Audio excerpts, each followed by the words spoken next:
और अखिलेश यादव ने ही कहा था, अभी दीपक जी बता रहे थे, एक नेता ने कहा कि कफन उड़ा देना चाहिए इलेक्शन कमीशन को, तो अखिलेश यादव ने मिल्कीपुर के लिए बोला था। 8,200 वोटों से इस वक्त वहां पर आगे चल रही है। अब अगर ये सीट अखिलेश यादव हार गए तो जाने फिर इसके आगे वो क्या कहते हैं। लेकिन इसमें कोई सरप्राइज वाली बात सौरभ नहीं है। अगर मिल्कीपुर में ग्राउंड रिपोर्ट अगर आप देखें तो बिल्कुल सरप्राइज वाली बात नहीं है। उसमें कैंडिडेट सिलेक्शन से लेके बाकी हर चीजें समाजवादी पार्टी की तरफ से गलती हुई। जैसे अवधेश प्रसाद पहले विधायक थे, उनको आपने सांसद बनाया, फिर उनके बेटे को आपने टिकट दे दिया। आमतौर पे इस तरह के सेंटीमेंट को जनता पसंद नहीं करती, उनके अपने समर्थक भी, कि भाई ये क्या है कि अगर पिता को आपने आगे लेके आए हो, जगह खाली हुई तो आप किसी कार्यकर्ता दूसरे कार्यकर्ता को देना चाहिए।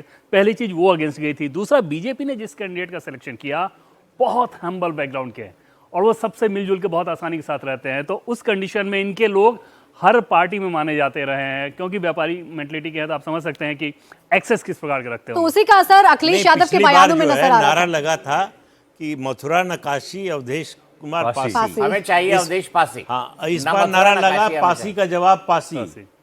देखिए, मिल्कीपुर में समस्या समाजवादी पार्टी के लिए जो हुई है वो ये कि अवधेश प्रसाद जो है वो सिंबल बन गए हैं समाजवादी पार्टी की हार का। उसका कारण ये है कि मित्रसेन यादव का इलाका था, यहाँ से वो सांसद रहे हैं, उनके बेटे यहाँ से विधायक और मंत्री रहे हैं अखिलेश यादव सरकार में। उनके समर्थकों का मानना है कि अवधेश कुमार ने मित्रसेन यादव के परिवार की राजनीति को ख़त्म कर दिया, सबसे ज़्यादा नुकसान पहुँचाया। इसलिए यादव समाज का एक बड़ा हिस्सा जो है वो अवधेश प्रसाद के बेटे के खिलाफ है, समाजवादी पार्टी के खिलाफ नहीं है, लेकिन अवधेश प्रसाद के बेटे के खिलाफ है। लेकिन मैं एक चीज, एक लाइन सौरभ यहाँ पे और जोड़ना चाहता हूँ। नेशनल पर्सपेक्टिव में जैसे ही फैजाबाद हारे, क्योंकि अयोध्या के अंदर ही फैजाबाद की संसदीय कॉन्स्टिट्यूएंसी लगती है, तो अवधेश प्रसाद या अवधेश पासी को ऐसा प्रोजेक्ट किया गया कि ये अयोध्या की हार के नेशनल सिंबल है। और मेरे ख्याल से उसका भी एक काउंटर रिएक्शन, काउंटर पोलराइजेशन हुआ है और लोगों को, कई सारे लोगों को, बहुतायत लोगों को ये पसंद नहीं आया जिस तरह से अवधेश पासी को अखिलेश यादव ले लेकर सेक्युलर राजनीति के सिंबल के तौर पर घूमते थे। तो मेरे ख्याल से उसका भी असर लोकल। आइए सर वापस दिल्ली पर लौटे। 41 सीटों पर भारतीय जनता पार्टी आगे चल रही है। अरविंद केजरीवाल लगातार अपनी सीट पर ट्रेल कर रहे हैं। इस बात को लगभग 1 घंटा हो चुका है। अब एक बार भी अरविंद केजरीवाल परवेश वर्मा से इस लड़ाई में आगे नहीं निकले हैं, तो यह जरूर उनके लिए चिंता की बात होगी। शकूर बस्ती की बात करें, सत्येंद्र जैन जो है पीछे चल रही है। इस वॉल पर अगर आप गौर करेंगे जिस पर सारी 70 सीटें आपको हम एक साथ दिखाते हैं, तो इसमें आपको ज्यादातर जगहों पर अगर एक कॉलम, दरअसल एक कॉलम जो है ये एक लोकसभा कॉन्स्टिट्यूएंसी है, ये जो है पूर्वी दिल्ली का है कोने में, ये उत्तर पूर्वी दिल्ली है, ये साउथ दिल्ली है इस वक्त आपके सामने, उससे ये न्यू दिल्ली आपके सामने, वो नॉर्थ ईस्ट है, वो पूर्वी दिल्ली।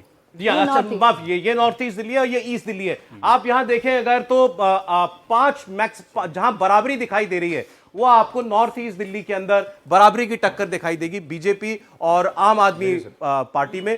ऐसे ही अगर आप ईस्ट दिल्ली में जाएंगे तो ईस्ट दिल्ली में भी, क्योंकि इसके अंदर कालकाजी, तुगलकाबाद ये वाले इलाके भी हैं, तो यहां आपको दिखाई देगा यहां भी बराबरी की बात है। इसमें 2 रिजर्व सीट भी आ रही हैं, त्रिलोकपुरी की और कोंडली की, वो भी एक पर आम आदमी पार्टी और एक पर भारतीय जनता पार्टी। जो आपको कोई अगर सरप्राइज दिखाई दे रहा हो इस पूरे 70 सीटों के अंदर, जैसे सबसे बड़ी बात कि अभी तक के जो संकेत हैं उसमें कालकाजी वाला है, आप कह सकते हैं कि वो कलर एकदम से चेंज हो सकता है। तुगलकाबाद में कोई सरप्राइज नजर नहीं आ रहा है, बदरपुर किधर भी जा सकता है, ओखला में कोई कलर चेंज नहीं, त्रिलोकपुरी में कोई नहीं, कोंडली में कोई नजर नहीं आ रहा है, पटपटगंज, लक्ष्मीनगर, विश्वासनगर, कृष्णानगर, इन चारों में कोई सरप्राइज नहीं है। तो पूर्वी दिल्ली की सारी सीटों को बदल गया है देवेंद्र, बादली में भारतीय जनता पार्टी का कलर आ गया है। यहाँ से अभी देवेंद्र यादव आगे चल रहे थे। स्क्रीन का कलर देख के बीजेपी वालों को ये भरोसा नहीं हो रहा होगा, उनको ये पता होगा कि नहीं ये चेंज होगा।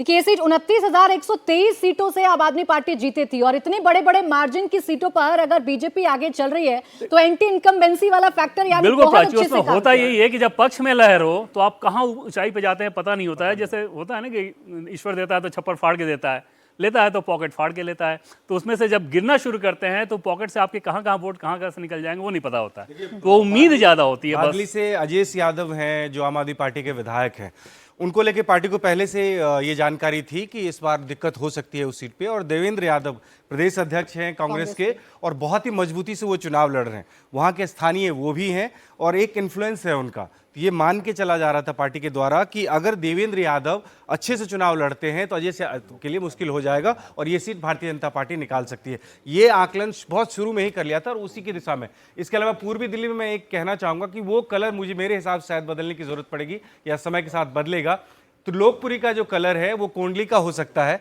और कोंडली का जो कलर है वो त्रिलोकपुरी का हो सकता है। वजह यह है कि कोंडली के जो कैंडिडेट है उससे नाराजगी ज्यादा है, ये पार्टी को पहले से ही पता है। आपको याद होगा कि अरविंद केजरीवाल गए थे और ऑटो वालों के लिए जो उन्होंने घोषणा की थी कि 1 लाख रुपए देंगे और तमाम सुविधाएं, वो कोंडली से की गई थी। उसको कवर करने के लिए हम लोग गए थे और तब साफ दिख रहा था कि वहां के मतदाताओं में कितनी ज्यादा नाराजगी है। 17,907 वोटों से जीते थे कुलदीप कुमार। तो ये 17,000 का जो मार्जिन है, प्रियंका गौतम जो कि पार्षद हैं आम आदमी पार्टी से, बीजेपी में शामिल हुए, 17,000 का मार्जिन वो कवर कर रहे हैं। ऐसा लग रहा है कि वो शायद कवर कर लें। कुलदीप कुमार के लिए बहुत ज्यादा पर्सनल नाराजगी है।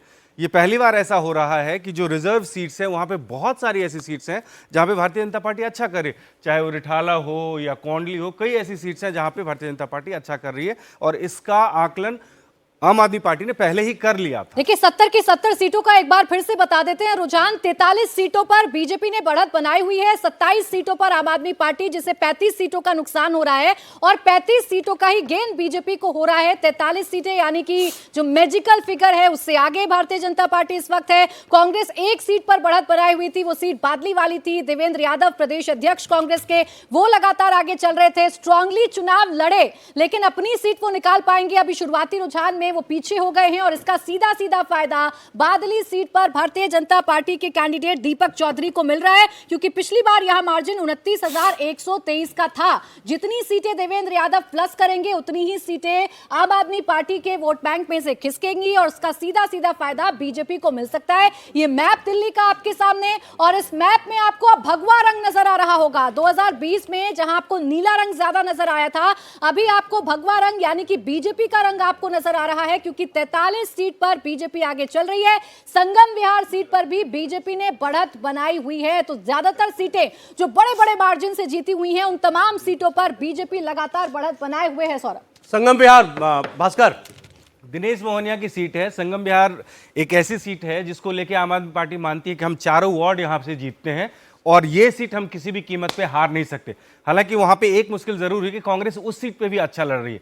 अगर इस पूरे जो हम कलर्स दिखा रहे हैं इसका आकलन अगर हम करें तो वो सीट जहां पे कांग्रेस अच्छा लड़ रही है वहां पे भारतीय जनता पार्टी को बढ़त मिल रही है और ये आसानी से दिखाया जा सकता है। वो पूर्वांचली वोटर्स वहाँ पे बहुत ज्यादा है सौरभ, ट्रायंगुलर फाइट है और पूर्वांचल के ही कैंडिडेट को बीजेपी ने अपना कैंडिडेट बनाया है, चंदन चौधरी। उनको आखिर में टिकट दिया गया है और बहुत मजबूती से उन्होंने चुनाव लड़ा है। और इस पे संगम बिहार को लेके जो ग्राउंड फीडबैक आ रहा था, वहां पे लग रहा था कि आम आदमी पार्टी बहुत मुसीबत में है। और स्क्रीन पे हमारी आप अलग अलग कॉन्स्टिट्यूएंसीज और साथ में उनका उम्मीदवार के नाम वो आप साथ में देख सकते हैं। जैसे बिजवासन से कैलाश गहलोत भारतीय जनता पार्टी के जो है वो आगे चल रहे हैं।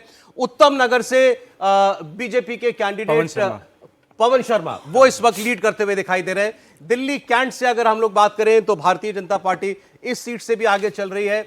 राजेंद्र नगर से उमंग बजाज बीजेपी के आगे चल रहे हैं। मटियाला से बीजेपी आगे चल रही है। नजफगढ़ से नीलम जी जो है वो आगे चल रही हैं अपनी सीट पर। विकासपुरी से भी बीजेपी आगे चल रही है। बिजवासन से कैलाश गहलोत अपनी सीट पर आगे चल रहे हैं। और अगर आप नंबर्स की बात करेंगे, जो ये कहा जा रहा था कि 62 से नीचे आकर के आम आदमी पार्टी कितना पिछड़ सकती है, तो अभी तक रुझानों में तो ये दिखाई दे रहा है कि काफी पिछड़ी है। सत्ता हाथ से चली जाए इतना भी पिछड़ सकती है अगर, लेकिन इसमें अगर शब्द इसलिए क्योंकि ये नतीजे नहीं है। 1 घंटे की गिनती हुई है अभी तक, 9:03 हो रहे हैं। ईवीएम मशीनें खुल चुकी हैं।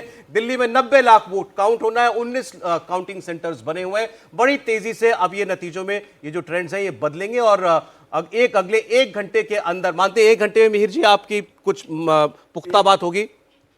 हाँ, लगभग तकरीबन मान के चलिए कि वैसे तो 3 बजे तक चलेगा पूरा मामला, लेकिन 11:30 बजते बजते तस्वीर साफ हो जाएगी। तस्वीर साफ 11 साढ़े 11 तक। इतना लंबा भी मत चलाइए, इतना लंबा भी मत चलाइए, सुबह तक भी चल सकता है। 10:30 में जो है वो मान लेना चाहिए। इम्पोर्टेंट ये बात है ना कि आप जिन सीटों का बीजेपी को एज इसमें दिखाया जा रहा है तो वहां पर वोट का मार्जिन कितना होगा? मेरा मानना है कम से कम ऐसी दिल्ली में 25 सीटें ऐसी होगी जहां पर हार जीत का फैसला 5,000 से कम से वोट के अंतर में फासले में होगा।